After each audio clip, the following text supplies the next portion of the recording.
Avatar Meher బాబాకి జై. అందరికీ జై బాబా అండి. ఈరోజు అవతార్ మెహర్ బాబా 131వ జన్మదిన వేడుకలు మనం జరుపుకుంటున్నాము.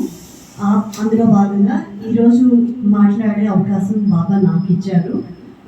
బాబాకి ధన్యవాదాలు, అలాగే సాయి అన్నకు కూడా ధన్యవాదాలు. బాబా చెప్పేది నాకు అర్థమైంది, నాకు గుర్తొచ్చినవి, నేను చదువుకున్నవి చెప్తాను. ఇప్పుడు ఆ ఒకదాంతో ఒకటి లింక్ అయితే ఉండదు. జై బాబా. పలికేది మేము, పలికించేది నీవు, నడిచేది మేము, నడిపించేది నీవు. నీ ఆజ్ఞ లేక జనములు లేవు, నీ ఆజ్ఞ పాలింతుమురా అవతారమూర్తి నీవే. ఓ బాబా పరమాత్మ స్వరూపుడ నీవే. మాయా నాటక లోకంలో దర్శక నిర్మాతవు నీవే. ఓ బాబా దర్శక నిర్మాతవు నీవే. మనందరికీ కూడా బాబా ఏం చెప్పారంటే, నా నామాన్ని అందరికీ వినిపించండి అని చెప్పారు. అది వాళ్ళకి నచ్చుతుందా నచ్చదా, వాళ్ళు ఏమనుకుంటారు, ఇవి మనం ఆలోచించారు. బాబా నామాన్ని అందరికీ వేస్తే తర్వాత పని ఆయన చూసుకుంటానని చెప్పారు. మనమే ప్రచారం అంటే మనం ప్రచారం చేయట్లేదు, బాబా చెప్పిన పని చేస్తున్నాం. బాబా చేసింది చేయట్లేదు, చెప్పిన పని చేయమని చెప్పారు కదా. బాబా నామాన్ని అందరికీ వినిపిస్తూ ఉన్నాం. జై మెహర్ బాబా అంటే అవతల వాళ్ళు అంటారు, మొహమాటానికైనా అంటారు. అలా అనిపిద్దాం అందరి చేత, అలా అనిపిస్తుంటాము. తర్వాత ప్రసాదం అందరికీ పంచాలనుకోం. ప్రసాదం ఇస్తాం కదా మనం. మన చేతిలో ఉన్న ప్రసాదాన్ని మొన్న ట్రైన్లో వస్తున్నప్పుడు ప్రసాదం మెహరాబాద్ నుంచి పట్టుకొస్తున్నాం కదా. పట్టుకొస్తున్నప్పుడు ట్రైన్లో ఉన్న ప్రసాదాన్ని అక్కడ మా పక్క సీట్లో ఉన్న వాళ్ళు ముగ్గురు మాతో మాట్లాడారు అనమాట. అంటే కొంచెం వాళ్ళు సీట్ అవి చూపించడం, సీట్ నెంబర్ అది చూపించడం, వాళ్ళు మన తెలుగు వాళ్ళే, వాళ్ళు మాట్లాడారు. ఆ హిందీ వాళ్ళు ఎవరితో కొంచెం చేంజ్ కోసం అడిగాను అనమాట. వాళ్ళు మాట్లాడారు. అందుకు వాళ్ళకి ప్రసాదం ఇద్దాం అనుకున్నాను. నేను అనుకుని ప్రసాదం ఇస్తానని చెప్పి పార్వతీని వాళ్ళకి ఇవ్వడం మనసు నేనే తీశాను. అంటే వాళ్ళకి ఇప్పించలేదు బాబా. నేను అనుకున్నాను కానీ బాబా ఇప్పించలేదు. కానీ అక్కడ చిన్న పిల్ల ఉంది, అమ్మాయికి మాత్రం ఇచ్చాను ప్రసాదం. అంటే ఎవరికి ఒక మాట పలికించి ఒక పాట పాడించి ఏ మనసును నీవు చేర్చదవో ఓ ప్రేమ సాగరా నేను తెలుసుకోగలనా అని శ్రీనంతులు రాశారు. అంటే ఎవరికి ఎప్పుడు అవకాశం ఇస్తారో ఆయన ఇచ్చే ప్రకారం వెళ్తుంది. అమ్మాయి ప్రసాదం తింది అంటే అమ్మాయి రేపు పొద్దున్న బాబా ప్రేమికురాలు, గొప్ప ప్రేమికురాలు అవుతుంది. అది ఆయన ఇచ్చే ప్రకారం. ఎవరి దగ్గరైనా మనం నామం వినిపించాము, ఎవరికైనా ప్రసాదం ఇచ్చామంటే ఖచ్చితంగా వాళ్ళు బాబా దృష్టిలో ఉన్న వాళ్ళు. అందులో మనం చేసింది ఏం లేదు, మన గొప్పతనం ఏం లేదు. ఆ ముగ్గురికి ఇవ్వాలకు నేను తినేశాను అంటే బాబా వాళ్ళకి అవకాశం ఇవ్వలేదు. అయితే ఇప్పుడు ఏం చెప్తారు అన్నది నేను చాలా రాసుకొచ్చాను.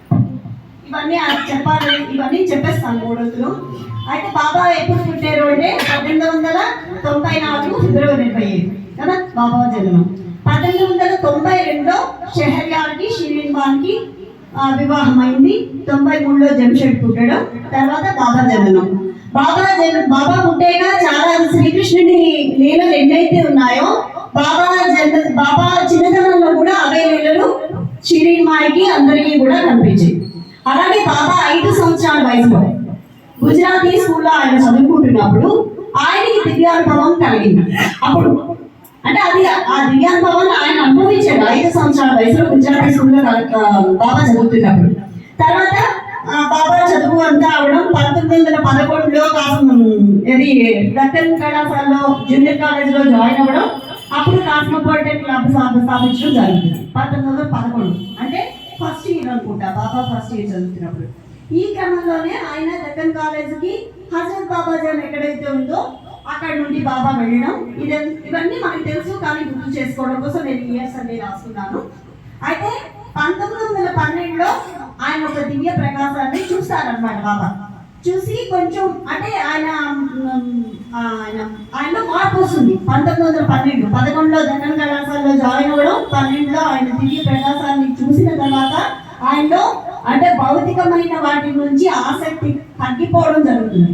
1913లో షిరీన్ ఖాన్ హజరత్ బాబాజాన్ బాబాని పిలుస్తారు.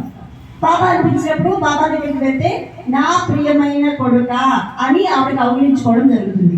ఎప్పుడైతే ఆవిడ కౌగిలించుకున్నారో పూర్తిగా బాహ్య చైతన్యం ఏదైతే ఉందో అది పోతుంది. ఇలా ఆవిడ రోజు ఆయన దగ్గర బాబా అసలు బాబాజీ దగ్గరికి వెళ్ళడం 1913 నుంచి ప్రతిరోజు వెళ్ళడం. 1914 జనవరిలో బాబాజాన్ అంటే అక్కడి నుంచి వెళ్ళిపోయే ముందు బాబాజాన్ బ్రిటిష్ స్థానంలో ముద్దు పెడతారు. ముద్దు పెట్టాక తర్వాత 1914 జనవరి బాబా ముద్దు పెట్టాక హజరత్ బాబాజాన్ బాబాకి బ్రిటిష్ స్థానంలో ముద్దు పెట్టాక పూర్తిగా బాహ్య చైతన్యాన్ని కోల్పోతారు ఆయన.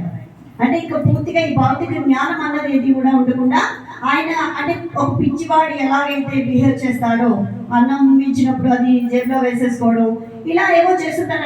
అవన్నీ మనకు తెలుసు. అలా ఎన్ని సంవత్సరాలు గడిచింది అంటే 1915 బాబా గారు హజరత్ బాబాజాన్ దగ్గరికి వెళ్ళాక 15లో నారాయణ మహారాజ్ దర్శనం. ఆయనేమో తన సింహాసనంపై కూర్చోపెట్టి బాబాని నారాయణ మహారాజ్ తన సింహాసనంపై కూర్చోపెట్టి ఆయనకి మామిడి పళ్ళ రసం ఇస్తారు. అది అయిపోయాక తర్వాత షిరిడి సాయిబాబా దగ్గరికి వెళ్తారు. తాజుద్దీన్ బాబా 1917 నారాయణ మహారాజ్ తర్వాత తాజుద్దీన్ బాబా తర్వాత షిరిడి సాయిబాబా దర్శనం. ఆయన లెండి వెళ్తున్నప్పుడు అంటే ఆయన కాలకృత్యాలు తీర్చుకోవడానికి వెళ్ళడం, దాన్ని లెండి అంటారు. ఆయన అదే ఆ ఊరేగింపుతో షిరిడి సాయిబాబా వెళ్ళడం, బాబా చూసి ఆయన పర్వతిగాలను సంబోధించడం, ఇవన్నీ కూడా జరుగుతాయి. తర్వాత ఉపాసని దర్శనం చేసుకుంటారు బాబా. అవి చేసుకున్నాక 1916లో లాహోర్ నాటక కంపెనీలో మేనేజర్గా జాయిన్ అవుతారు బాబా. జాయిన్ అయ్యి కొన్నాళ్ళు అక్కడ చేశాక తండ్రి బహరం కలిసి సారా దుకాణం ప్రారంభిస్తారు. ఆ సారా దుకాణంలో బాబా వచ్చేసారన్నమాట. వచ్చేసి అక్కడ చేస్తూ ఎవరైతే సారా తాగడానికి వస్తున్నారో వాళ్ళందరినీ సారా తాగడం మాన్పించడానికి, సారా తాగడం మాన్పిస్తే మీరు పెట్టుకుంటే సారా కొట్టు, దాని మీద మీరు బతుకుతున్నారు. కానీ సారా తాగడం మాన్పించేసారా? కానీ బాబా సారా తాగడం మాన్పించేసి ప్రేమ మత్తులో వాళ్ళు మునిగేలాగా ఆయన ప్రయత్నాలు చేయడం అది జరుగుతుంది. 1915 నుండి 1921 వరకు అతను దివ్య చైతన్యంతో పాటు భౌతిక చైతన్యం కూడా అనుభవించి ఆఖరికి అలా తన ప్రయాణం అలా సాగిస్తూ 1921 ఆదిక ఇరానీ తల్లి గుల్మాయి ఉన్నారు కదా, గుల్మాయిని బాబా నా ఆధ్యాత్మిక తల్లి అని పిలిచేవారు. గుల్మాయిని అసలు తల్లి షిరీన్మాయి అయితే ఆధ్యాత్మిక తల్లి ఎవరు అంటే గుల్మాయి అని చెప్పి బాబా అన్నారు. 1972 ఉపాసని మహారాజు వాళ్ళ శిష్యులందరినీ పిలిచి బాబాకేమో మెహర్బాను ఈ యుగానికి అవతార పురుషుడు, నా తాళం చెవిని ఆయన చేతికి ఇచ్చేస్తున్నాను, ఇక నుండి మీ అందరూ కూడా మెహర్బాన్ దగ్గరే ఉండండి, ఆయన కొడుకు విడవకండి అని ఉపాసని మహారాజ్ చెప్పడం. తర్వాత ఆయన శిష్యులందరూ బాబా దగ్గరికి రావడం జరుగుతుంది. 27 జనవరి 1922 పూనా కుటీరంలో మొదటి ఆశ్రమం బాబా స్థాపిస్తారు. అక్కడ ఏంటంటే రాత్రి కాపలా అప్పటి నుంచి ప్రారంభమవుతుంది. జనవరి 1922 పూనా కుటీరం దగ్గర నుంచి రాత్రి కాపలా ఉంటాడు బాబాకి. ఎవరో ఒక రాత్రి కాపలా ఉంటాడు. ఈ రాత్రి కాపలా ఉండేటప్పుడు బాబా ఏం అంటే బాబాని ఎవరు చూడకూడదు. రాత్రి కాపలా ఉన్న వాళ్ళు కూడా బాబా ఏం చేస్తున్నారు అన్నది చూడకూడదు, అది రూల్ అప్పుడు. అయితే ఇక్కడ జంషెడ్ ఇరానీ, ఈయన్ని జంబు మామ అంటారు. ఆయన ఏం చేస్తారంటే బాబా రాత్రిపై ఒక్కరు ఉంటున్నారు కదా, ఎవరిని చూడద్దు అంటారు, ఇదేదో చూద్దామని చెప్పి ఒకరోజు ఏం చేస్తారంటే దొంగతనంగా వెళ్తాడన్నమాట. ఆ రూట్లన్నీ కూడా ఆయనకు కొట్టిన పిండి. ఆ పూనా కుటీరం ఎక్కడైతే ఉందో ఆయన మామూలుగా అయితే ఆయనకి ఆ రూట్లన్నీ తెలుసు అనమాట. ఇంకా మా కళ్ళలో కూడా ఆయన మర్చిపోడు. అలాంటిది బాబాని టెస్ట్ చేయడానికి వెళ్ళినప్పుడు ఆయన పూర్తిగా మర్చిపోతారు. ఎక్కడ తిరుగుతాడో ఏంటో మొత్తాన్ని మర్చిపోయి అంతా ఊరంతా తిరిగేసి తెల్లవారుజామున ఇంటికి వెళ్ళిపోతాడు. ఇంటికి వెళ్ళిపోయి బాబా దగ్గరికి మన్నాడు ఉదయం వస్తారు. ఒకసారికి రాత్రి నువ్వు పడుతున్నావా అని అడుగుతారు. బాబాకి తెలియదా, సర్వజ్ఞుడు ఆయనకు తెలియదా. పడుతున్నావా అని అడిగి సమాధానం చెప్పడం అనమాట. అర్థమైపోతుంది బాబాకి తెలుసు, విషయం తెలిసిపోయింది అని అర్థమైపోతుంది. కానీ బాబా కూడా చెప్పరు. కానీ బాబాకి తెలుసు ఈయన తిరిగాడు అంటే ఆయన మనం టెస్ట్ చేయాలి అనుకుంటే మనకి మొట్టకాయలు ఖచ్చితంగా పడతాయి. ఆయన టెస్ట్ చేయాలనుకోకూడదు. అలా అనుకున్నందుకు ఆయన రాత్రంతా తిరిగేసి పాపం నిద్ర లేకుండా తిరిగేసి ఇంటికి వెళ్ళిపోతాడు జాగ్రత్తగా. 1922 సంవత్సరం మే 22వ తేదీ ఉదయం 2 గంటలకు బాబా 45 మంది శిష్యులతో ముంబై ప్రయాణం. ఆ పూనా కుటీరం ఏదైతే ఉందో దాన్ని కూల్చివేస్తారు, వేసి ముంబై వెళ్తారు. ఈ ముంబై ఏంటి, రెండో ఆశ్రమం మంత్లీ ఈవెంట్. ఈ మంత్లీ ఈవెంట్ కోసం చెప్పుకోవాలంటే అవి చాలా ఉన్నాయి. ఇది ఆధ్యాత్మిక శిక్షణ, కఠినమైన శిక్షణలు బాబా అక్కడ ఎవరైతే